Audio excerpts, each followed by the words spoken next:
baldanka iyo suuqa kala iibsiga ciyaartooyda haddii aynu eegno kooxda Bayern Munich ayaa waxa ay doonaysaa inay soo iibsato ciyaaryahanka weerarka uga ciyaara kooxda Lille ee Nicolas Pepe oo markaasi wacdaro ka dhigaya horyaalka dalka Faransiiska ayaa waxa markaasi muddooyinkii dambeba baadigoob ugu jiray dhowr kooxood oo iyagu markaasi daneynayay inay la soo wareegaan. Bayern Munich ayaa la xaqiijiyay markaasi in ay aad ugu doonayso inay la soo wareegto ciyaaryahankaasi.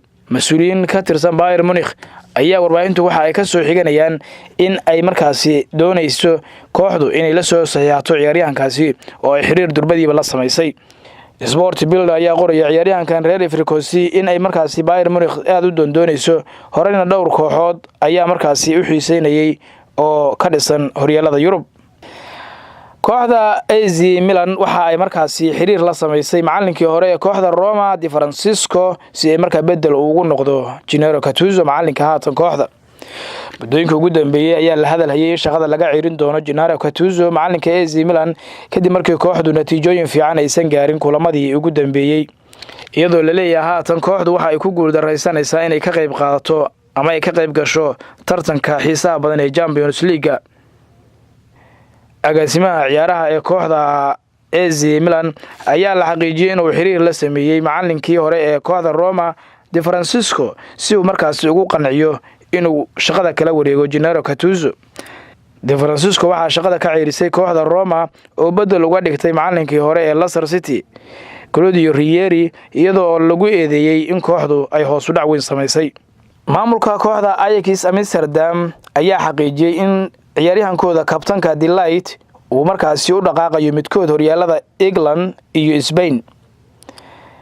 Mas'uul sare oo ka tirsan kooxda Ajax ayaa xaqiijiyay in markaasi kabtankooda Memphis De Ligt oo u dhaqaaqayo horyaalada England iyo Spain midkood, iyadoo ay kooxo waaweyn oo horyaaladaas ka dhisani ay aad u baadigoobayaan oo xiiseynayaan ciyaaryahankan.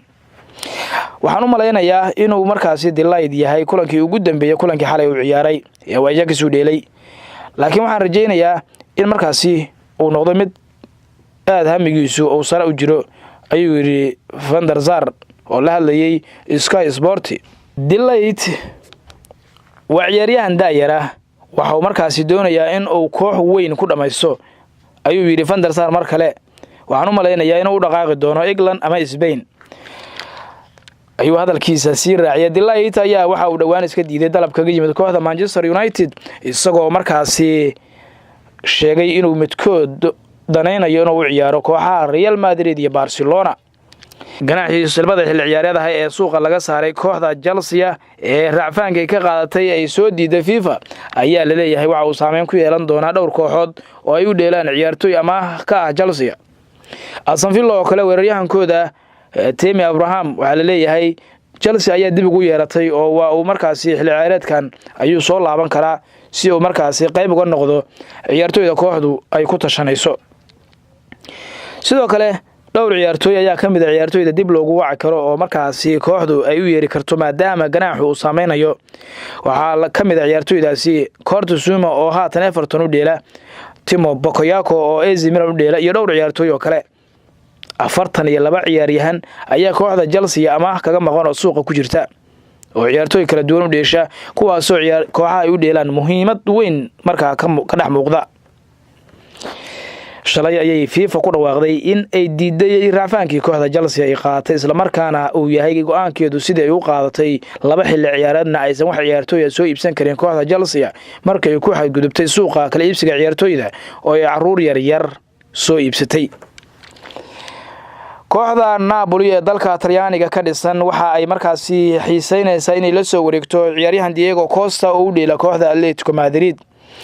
wararka qaar ay warbaahintu qorayaan ayaa sheegaya in Napoli ay markaasi si amaah ku doonayso inay ku qaadato Diego Costa oo culays badan markaasi uu ku haysto garoonka ay ku dheesho kooxda Atletico Madrid. Diego Costa ayaa xilli ciyaareedkan aan dheelin kulamo badan iyadoo ay u wacan tahay markaasi inuu ganaax ku maqnaa oo 5 kulan la ganaaxay iyo sidoo kale dhaawacyo badani inay soo wajaheen muddooyinkii dambe.